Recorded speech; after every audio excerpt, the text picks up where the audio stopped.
rek su ma expliquer sans pensée di nga gën a mieux comprendre. Ok, Il vas-y. faut que ñu xam ni que Modou Lo déjà a fait plus de 21 ans de carrière mooy mënatoo am Modou Lo ba nga daan am. doole ja woon. waaw beneen bi ci des dama déglu benn Boy Niang def benn communication bu garaaw pencum làmb ma ne ko ban erreur nga def sa digganteeg Modou mu ne déedéet defuma erreur ma ne ko la defu erreur mu ne ma Modou Lo moom stratégie ma ne ko ban stratégie mu ne ma ok buur Modou Lo xam na ni que il est le roi des arènes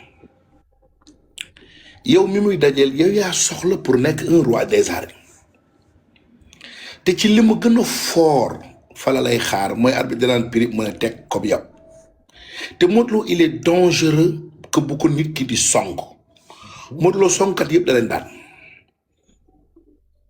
parce que boo koy jëli Modou Lo dafay tàkk Modou Lo dama wax ni bokk na ci mbër yi ëpp explosivité ci làmb mu ne bu fekkee ni que da nga ñëw bañal ko loolu ñëw taxaw xaar comme moom du ci sonn day taxaw rek ba combat bi jeex mu yóbbuwaat couronam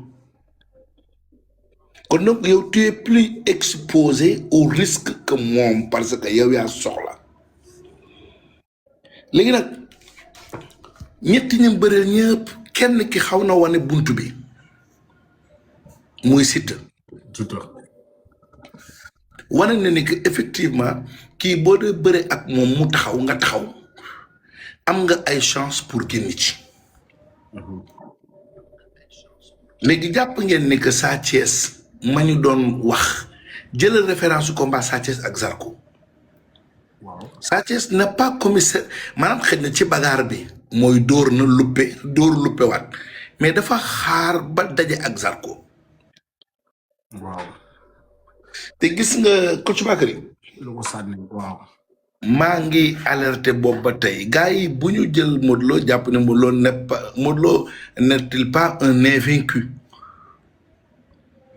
mooy li mu wax sax.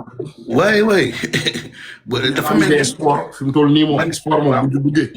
man ñi may dégg ñëpp ñuy wax dafay mel ni que Modou Lo existe-t-il ba jusqu'à présent te mënul exister à 100% ca na mu exister.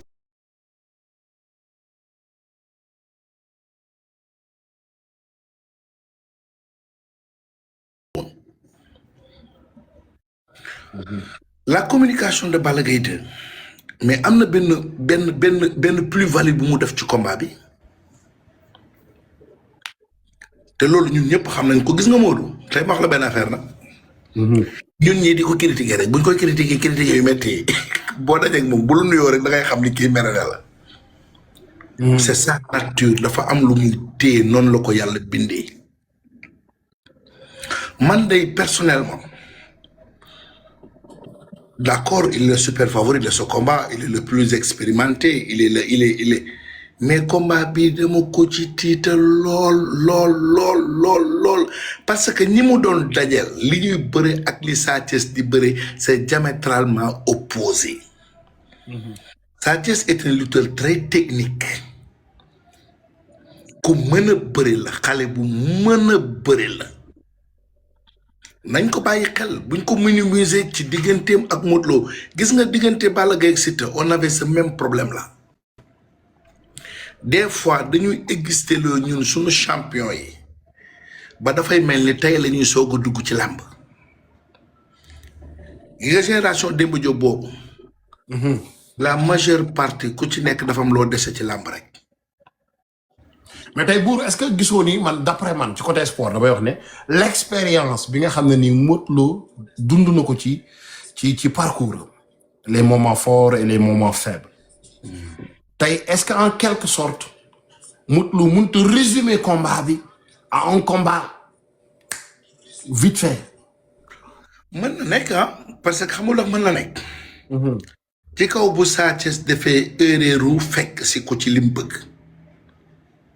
boobu ba tey Modou Lo mu ngi alerter Sa Thiès ci boo defee na nga daan def du yàgg xam nga yow Bakary Modou Lo arbitre sifflé na Sa Thiès na bëreet ci kawam du lu koy bett xam nga moo koy bett arbitre ne prip Sa Thiès teg round d'observation loolu mooy bett Modou Lo mais xaarul sóor na Sa Thiès ci bu tàkk ci kawam te bés bu Sa Thiès tàkkee ci kawam bés bu defee erreur ba tàkk ci kaw Modou Lo dina ko coûter très cher parce que Modou contre-offensif lay bëre mooy bëggul mbër mu koy moytu xoolal ñi ko moytu ñëpp dañuy am maanaam moom day am problème ci seen kanam tey dama ko wax tey Bantamba TV ma ni tey Bakary jëlal les 10 combats de Sa Thiès 9 combats yëpp ci bëre la ko daane. waaw. jëlal les 10 combats de Modou Lo 8 à 7 combats yëpp sur la bagarre et l'explosivité ci lay escanter adversaire am. c'est vrai. kon donc bu ñu jëlee ci wàllu bëre Sa Thiès moo gën a am ay avantages ci bëre. mais buur sax maa ngi leen koy wax sax maa ngi naan leen doole moo yëkkati maas. léegi man li ma gis nii Sa Thiès liggéey ko nii ci doole. su Modou Lo liggéey résistance dëgg ak doole. su ko Sa Thiès fële du taxaw. luy naqaree dégg la nag. léegi buur man damaa am benn question. léegi yéen Sa Thiès yéen dafa mel ni yéen doole bi yëpp si doole bi yëpp ngeen yaakaar ne si lu mu daane Modou Lo léegi moom bu ñëwee indi doole bi yëpp Modou Lo teeku après moom qu'est-ce qui va se passer léegi moom ban stratégie la war bu dul doole. xam nga Boy Dakar dama la wax sànq ci njëlbeen nga wax bu xaw a soof dama leen ni Sa Thiès a eu la chance d'assister 3 combats yoo xamante ne que dafa gis Modou Lo bëri ko muy ay combat de référence muy Boy Niang Ama Baldé ak Siteu tey bu doon indi tey ci combat boobu ban stratégie la war a indi Boy Niang bi mu ko sànjaafoo Modou da ko defaral vite fait Ama Baldé nax ma kazalika Siteu dafa ñëw moytu ko ba xaw a indi problème ci combat boobu parce que Modou voulait en finir avec cette combat là mooy jàpp na ni ku muy dajal da nga war a yor ji koy gaynde comme moom ku muy dajal da nga ñëw maanaam léegi tey bu Sa Thiès ñëwee war na. mais toi tu sais moi je sais coach il sait ça Sa Thiès bu ñëwee du war. Sa Thiès day ñëw attention de bu leen wax loolu de. gis nga kii wuti te bëgg la muy wuti daf koy jaral yow mii tey Boy Dakar tey Sa Thiès bu ñëwee wor. buur da ngay comprendre sax Boy Dakar fi mu toll nii moom Modou Lo la ça veut dire quoi maanaam cerveau mu parewut pour mu accepter li Sa Thiès war a mën a am ba war a daan mbërëm. loolu non parce que discours doole Sa Thiès moo bëri. man dama ne man dama teg mais pourtant c'est la réalité. oui c'est la réalité non je suis d'accord avec ça mais dama ne Modou Lo bu résister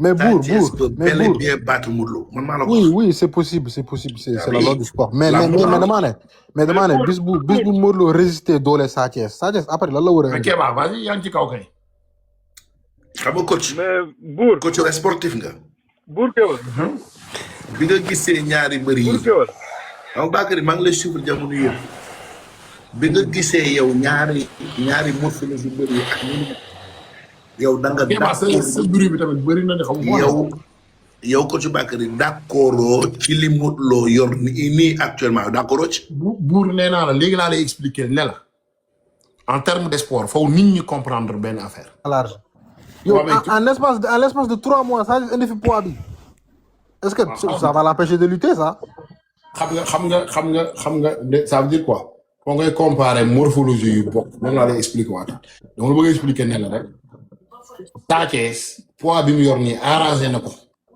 parce que Sa Thiès déjà naturellement c'est quelqu'un qui est explosif de base. Ouais. noonu la mos a mel ça veut dire quoi Sa Thiès du poids bi moo koy tere mu bouger wala mu def roulade wala mu périer. même si le combat est dur. l'endurance xam nga maa def sànq ci endurance bi mais dafa am fu ma ko aj moo tax ma ne leen peut-être waa kër Modou Lo yi joxuñu confiance Modou Lo mais Modou Lo ci préparation bi mu nekk nii li mu nekk. mooy su ma waaj sama ngemb li moo ko doo ko laaj mooy benn. ñaareel bi mooy su ma waree jàkkaarloo yow confrontation direct foofu ma duma la ba pare sinon du ma ko def kon bu ñu jëmee làmb ji ci endurance longtemps Modou Lo day ëpp avantage foofee ci cardio maa ngi koy. merci c'est ça que je voulais savoir c'est juste ça que je voulais savoir. parce que loolu maa ngi doon détaillé foofu. endurance musculaire surtout. c'est ça endurance musculaire cardio yooyu yëpp day joué moo tax man la tey ci balance doole moom mooy déplacer masse on est d'accord. poids bi ñu yëkkati jim ba masse la mais masse bu du nooy la mais on a Sa Thiès bu am doole ba pare am masse. donc non il est puissant. redoubler d'effort il est puissant ci giita ngas maanaam li Modou mën a génne ci giita ngas jàppante ngeen te li mu ci mën a génne ci énergie ci waa ji loolu bu intelligent rek foog mu toucher avant mu koy def. sinon mais Kosu léegi Kosu ma poser la question léegi Sa Thiès comme poids bi mu doon nii. foo ñu jox ñeneen ñi. non dama lay poser question rek. baal nga dem ko ci baax de. teel question bi teel question bi en attendant ñu jox ñeneen ñi ñu ñam après ñu ñëwaat ñu continuer. nga xam ne day mën naa laa laaj. waaw problème yaa ngi dawaale rek Cheikh dañ day laaj moo bi. non man 30 secondes rek man naa lay suivre rek man ay dugg nii sax man du sama jàpp. Cheikh nag joxal sa analyse nag yow it nag. non mooy loolu. sànq li ma doon wax ni Sa Thiès parfois day am benn ranking boo xam si day nekk ci moom intérieurement. bu ranking de loolu ragal la. waaw non loolu bi koy analyser man damaa kii woon quoi damaa xawoon a jàpp dégg ma li ñu ci wax. loolu ragal la maanaam loolu la ñuy wax pression. waaw maanaam tey du question ne da ngaa ragal nit ki waaye ragal ngaa daan yaa ngi wax ne tu dois pas avoir maintenant entre waruma daan ak bëgg naa daan soo moytuwul da ngay embrouiller psychologiquement direct léegi nag saa dafa am loolee ci période bu première minute en général da ko ci dal ba loxoom dal ba tey mu soog a nekk nag Sa Thiès normal bii bëri. waaw léegi nag ma ne loolu bu faw saa job ci avant muy ñëw ci làmb ji faw saa waxtaan ceeg nit ñi parce que lu mu yàgg nëbb la moom la def contre Boy Niang moom la def contre Eumeu Sène moom la def contre Malick Niang et toujours on se pose des questions lu tax saa di fëgg dënn def nii lu tax saa di réagir nii lu tax saa di réagir on doit se poser des questions lu tax ñuy poser questions yooyu mooy saa foog muy expliquer te loolu du ci wax mukk. waaw loolu dëgg la mais comme man laaj benn affaire nag xanaa mun a gars yi man may dégg ñuy analyser rek di wax ci côté poids beeg yooyu noonu mais Modou Lo mi parfois day bëree ranking te moo tax du arrière wala du dellu ginnaaw. kooku la. Modou Lo mi. non ku la wax ne la Modou Lo du arrière du delloo ginnaaw parce que la réalité en est que bu weesoo Balla Gaye. Modou Lo en arrière na contre. parce que combat moom ak Siteu boo seetloo nii. xaaral ba expliquer la rek en arrière na contre Gris Bordeaux en arrière na contre Bombardier en arrière na contre Balla Gaye. c'est que sénégalais yi ñoo xamut sport en arrière avance gauche droite da cee bokk.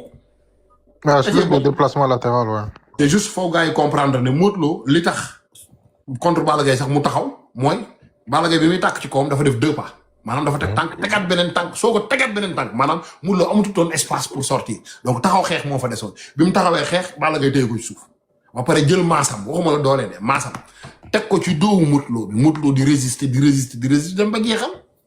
dëgg la loolu la rek.